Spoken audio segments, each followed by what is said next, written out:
Assalamualaikum warahmatullahi wabarakatuh. Selamat pagi para perwira siswa Nautika kelas 4 dimanapun berada. Baik, kembali lagi Bapak Ibu, saya dengan Beniken.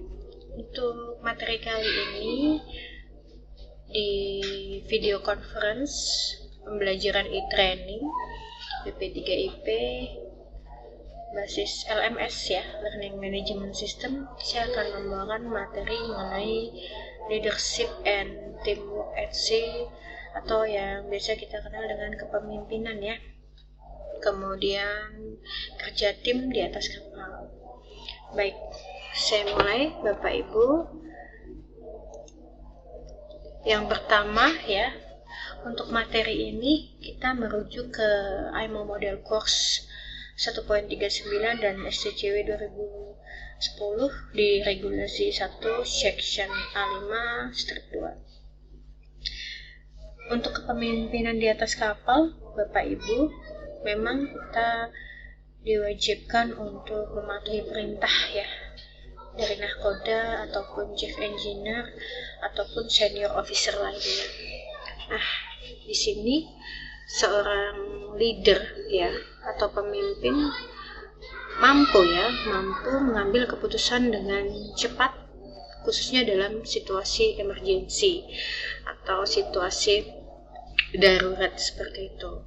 Nah, di sini diharapkan kru dengan cepat, efektif ya, dan juga memastikan kepatuhan itu masih masuk dalam regulasi maritim. Nah, sebaiknya dalam mengimplementasikan itu semua ya, wajib seorang leader ini melibatkan komunikasi yang jelas dan efektif kepada semua kru kapal, delegasi yang tepat, dan kemampuan serta mengelola konflik sekaligus menjaga motivasi kru. Nah, maksudnya di sini Bapak Ibu, seorang nahkoda ataupun chief engineer ataupun bosun kepada jurumudinya atau mualim 1 kepada perwira 2 dan 3 serta seluruhnya harus bisa menyampaikan komunikasi yang jelas, efektif, dan baik. Kita sebagai perwira ya, misal ketika mualim 1 berbicara dengan mualim 2 mengenai peraturan pencegahan kebakaran di atas kapal berdasarkan firefighting dan SOLAS appliances, itu mungkin satu sangat mudah dipahami secara langsung ya dengan mualim 2. Tetapi ketika mualim 1 berbicara dengan mungkin koki atau pelayan, ini tidak bisa langsung mengarah ke teori. Jadi harus dipraktekkan dulu nih Bapak Ibu, harus didemonstrasikan dulu, harus dijelaskan, baru merujuk ke teori dan sebagainya. Nah, ini hal-hal seperti ini harus dibedakan. Jadi tidak dipukul rata komunikasinya ya. Karena berdasarkan apa? 1, pengalaman masa layar. Kedua, skill. Kedua, knowledge-nya. Kedua, capability, kemampuan, background masing-masing dari akademiknya. Seperti itu. Nah, kemudian untuk delegasi tugas yang tepat ini seperti apa? Delegasi tugas yang tepat ini pembagian tugas dengan benar-benar selalu dimonitor ya, diawasi, di double check, di confirm, lalu direview. Artinya tidak lepas tangan saja. Nah, Koda memerintahkan mualim 1 untuk menangani muatan. Saya nggak mau tahu ya, ini harus tidak ada loss-nya, kan begitu, harus 0% dan sebagainya, loss-nya saya tidak mau. Tetapi tidak seperti itu, tidak hanya mau tahu saja, tetapi juga diawasi cara penanganannya seperti apa, perhitungannya bagaimana setting line pipa dan sebagainya, bagaimana stabilitasnya, kemudian berbicara dengan loading masuk seperti apa dan sebagainya seperti itu. Kemudian, seorang leader mampu mengelola konflik, ya. Dipastikan di mana saja, tidak hanya di kapal, pasti ada konflik. Entah konflik kecil, sedang ataupun besar. Nah, koda atau chief engineer ini berhak untuk menengahi sekaligus menyelesaikannya secara kekeluargaan dan bijaksana. Karena juga sebagai role model di situ, Bapak Ibu. Nah, kemudian menjaga motivasi kru. Ya, kru di atas kapal kurang lebih bekerja 4-6 bulan. Betul ya. Di situ pasti ada rasa kebosanan, ada rasa stres, kerja di bawah tekanan, pasti. Nah, ini bagaimana caranya? Nakoda tetap menjaga agar kru tetap semangat, agar kru tetap tidak mengeluh, agar kru tetap bekerja sesuai tugas dan tanggung jawabnya dengan lapang dada, dengan ikhlas dan sebagainya.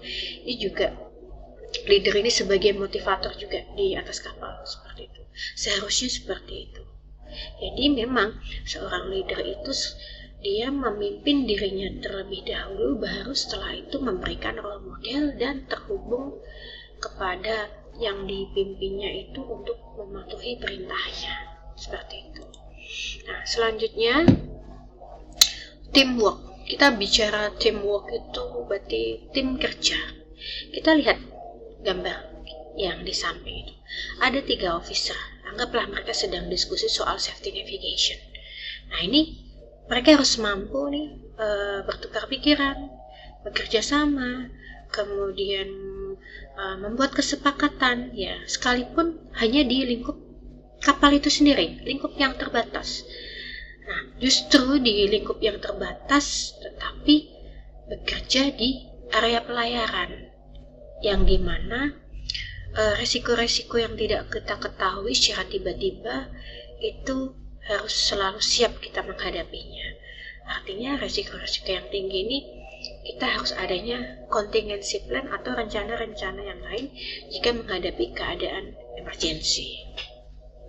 Kru kapal harus mampu berkomunikasi dengan baik, oke, tadi kita sudah bahas, mengkoordinasikan tugas, ya, dan bersikap respon, ya, artinya misal ketika dipanggil seorang koki diminta untuk membuatkan makanan untuk pandu gitu ya. Ya, dipastikan jangan makanan yang seadanya, makanan yang layak, makanan yang enak, makanan yang bersih. Kalau perlu ditanya pandunya mau minum apa, kemudian apakah normal sugar atau less sugar atau vegetarian dan sebagainya. Jadi seakan-akan memang betul-betul melayani ya pandu ini. Jadi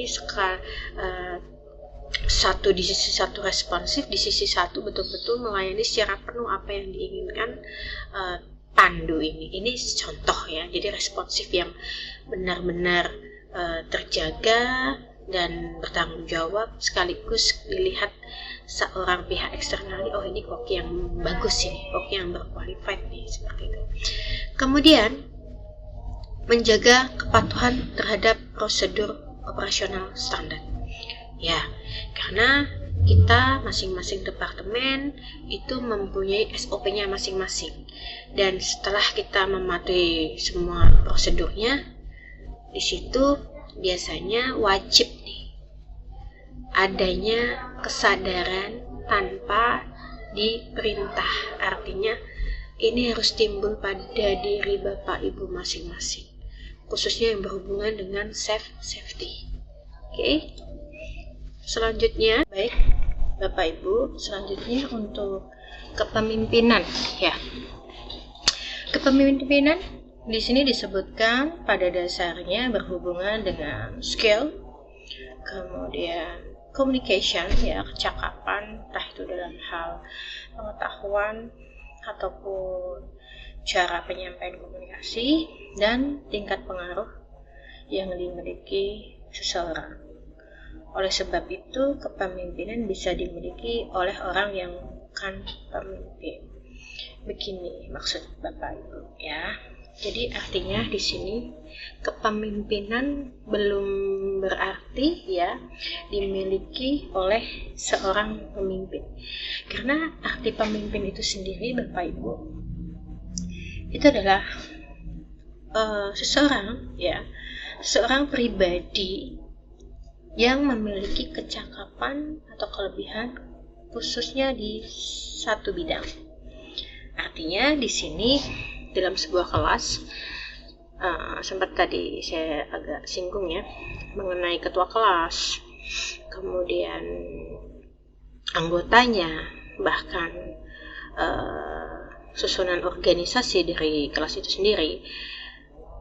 Ketua kelas tugasnya mengelola, mengkoordinasi, memimpin, mengatur kegiatan belajar mengajar secara keseluruhan dengan disiplin dan berharap semuanya berjalan dengan lancar, seperti itu. Itu tugas ketua kelas. Menyampaikan komunikasi antara anggota ke pengajar, pengajar ke anggota dan sebaliknya. Menstabilitaskan keadaan kelas itu sendiri agar efektif, agar pembelajaran bisa diikuti sampai selesai dan bermanfaat bagi para anggotanya. Itu tugas ketua kelas secara umum. Kemudian untuk bendahara, tugasnya apa? Mengkoordinasi, mengatur anggaran dari kelas agar bisa tercapai tujuan kelas, kan seperti itu. Sekretaris mendokumentasikan, kemudian mencatat, menulis segala hal yang sesuatunya memang dirasa harus dikerjakan secara administrasi. Itu masing-masing bidang punya keahlian khusus dan mereka bagian dari kepemimpinan. Artinya begini, dalam sebuah organisasi masing-masing punya keahliannya masing-masing dan melakukan aktivitas-aktivitas tertentu yang memang pencapaiannya beda-beda, tapi tujuannya sama, kan begitu. Tujuannya kelas Anda apa? Agar lulus UKP 1 kali tempuh, kan begitu ya. Nah, itu tujuannya. Nah, aktivitasnya beda-beda. Ketua kelas menghubungi dosen, mengatur jadwal, bendahara mengatur anggaran keuangan, sekretaris mencatat segala sesuatunya dalam bentuk administrasi dan sebagainya. Jadi artinya di sini masing-masing punya aktivitas-aktivitas tertentu. Lalu bagaimana yang disebut dengan kepemimpinan bisa dimiliki oleh orang yang bukan pemimpin? Setiap di dalam diri Anda, setiap jiwa Anda, setiap manusia mempunyai sifat karakter masing-masing dalam pembawaan dirinya dalam mencapai tujuan tertentu. Ada yang sifatnya berkarismatik, ada yang sifatnya arogan, ada yang sifatnya otoriter. Nah, hal-hal itu mereka jiwa-jiwa kepemimpinannya ada, dan mungkin orang yang introvert sekalipun ada jiwa kepemimpinannya, sekalipun untuk dirinya sendiri. Kalau kita bicara leader, memang cenderung leader itu orang-orang yang memang bisa mengekspos, bisa menyampaikan ide, gagasan, komunikasi dari dalam dirinya ke pihak luar, seperti itu. Jadi saya bisa sebutkan orang-orang ekstrovert ya. Belum tentu orang introvert pun juga mempunyai cara sendiri. Sekalipun dia pendiam, sekalipun dia tenang, sekalipun dia pengamat, dia mempunyai cara sendiri untuk mengamati gagasan-gagasan agar tersampaikan dengan baik dan tidak kalah pentingnya dengan orang-orang ekstrovert seperti itu. Jadi, sekalipun ada teman Anda yang sangat pendiam di kelas, saya pastikan dia ada jiwa kepemimpinannya, sekalipun dia cuma hanya anggota kelas. Bahkan biasanya orang-orang yang pendiam itu, Bapak Ibu, mereka lebih cenderung senang mengamati. Mereka lebih cenderung suka menganalisa sendiri dengan betul-betul teliti, cermat, baru kalau sudah yang mereka pikirkan itu matang, baru mereka sampaikan idenya. Seperti itu. lebih detail, lebih cermat, lebih tenang, ya. Ya, itulah yang dimaksud di sini, ya. Kepemimpinan bisa dimiliki oleh orang yang bukan pemimpin. Selanjutnya, safety and efficiency. Baik, mempertahankan keselamatan dan efisiensi di laut memerlukan pelatihan yang ketat. Pelatihan yang seperti apa, Bapak Ibu? Pelatihan keselamatan, safety drill. Untuk apa? Pencegahan keadaan emergency situation. For example, collision, fire, abandoned ship, security drill, emergency steering drill, oil pollution, dan masih banyak hal yang di luar itu. Artinya di sini, sekali lagi, dalam latihan-latihan keselamatan, memperkuat komunikasi satu sama lain. Untuk apa? Bisa bekerja sama, berkoordinasi, menyampaikan pendapat, mengutarakan hal-hal yang memang kurang, ini itu, feedback dan sebagainya. Nah, hal ini bagian dari compliance. Compliance apa? Ya, safety regulation dari maritim internasional, dari IMO, International Maritime Organization, punya konvensi banyak. SSCWW, MARPOL, kemudian SOLAS. Nah, itu bagian-bagian dari konvensi IMO. Nah, hal ini bagaimana caranya agar tercomply dengan sebaik-baiknya di setiap kapal-kapal niaga, ya, yang di situ sudah dipersiapkan oleh DPA dalam bentuk SMS, ya, Safety Management System, ya. Pastikan adanya pendekatan yang proaktif. Pendekatan yang proaktif dari siapa? Dari leader itu sendiri, dari Nahkoda itu sendiri, dari chief engineer itu sendiri. Dengan cara pembawaannya yang wise, kemudian yang memang betul-betul merangkul. Jadi artinya begini, dalam sebuah kapal, alangkah baiknya dibangun sebuah kekeluargaan kecil yang di situ solid dalam hal toleransi dan kerjasama. Nah, hal-hal yang bersifat resiko pastinya sudah bagian dari pelaut itu sendiri, dan Anda harus siap dengan segala sesuatunya. Nah, hal ini tumbuh akan hal kesadaran situasional. Mau safety kah, mau tidak safety kah, Anda sudah terbiasa melihat resiko-resiko yang sebenarnya akan terjadi, dan Anda sudah tahu apa yang harus Anda lakukan, preventifnya dan sebagainya. Nah, hal ini paling tidak latihan-latihan keselamatan dilakukan per masing-masing yang tadi saya sebutkan itu minimal sebulan sekali, Bapak Ibu, di atas kapal. Oke, selanjutnya, ya, conclusion. Baik, masuk di conclusion, ya. Kepemimpinan dan kerjasama tim yang efektif merupakan hal mendasar bagi keberhasilan maritim. Ya, artinya jika pemimpin Anda strict, pemimpin Anda proaktif, pemimpin Anda mempunyai kecakapan pelaut yang baik, ya, saya pastikan semua hal yang berhubungan dengan teamwork, leadership, komunikasi, itu akan menjadi hal yang efektif, sehingga dasar bagi keberhasilan untuk arah menuju safety itu sendiri. Meliputi apa, ya, tadi dari komunikasi, delegasi, compliance, ya, dan hal-hal ini memang harus dibarengi, ya, dengan semangat, dengan motivasi. Dari siapa? Dari masing-masing kru itu sendiri, didorong oleh Nahkoda, ya. Mungkin salah satunya, misal bagi latihan keselamatan kali ini, jika tidak ada kekurangan atau weakness, dan akan terlihat kru mana yang paling terampil dalam mendemonstrasikan alat-alat pemadam atau alat-alat keselamatan, akan mendapatkan reward. Nah, itu bagian dari motivasi agar apa? Oh, kru ternyata diperhatikan selama ini, seperti itu. Nah, hal-hal ini bagian dari keselamatan operasional pelayaran itu sendiri. Begitu, Pak Ibu, saya rasa, ya.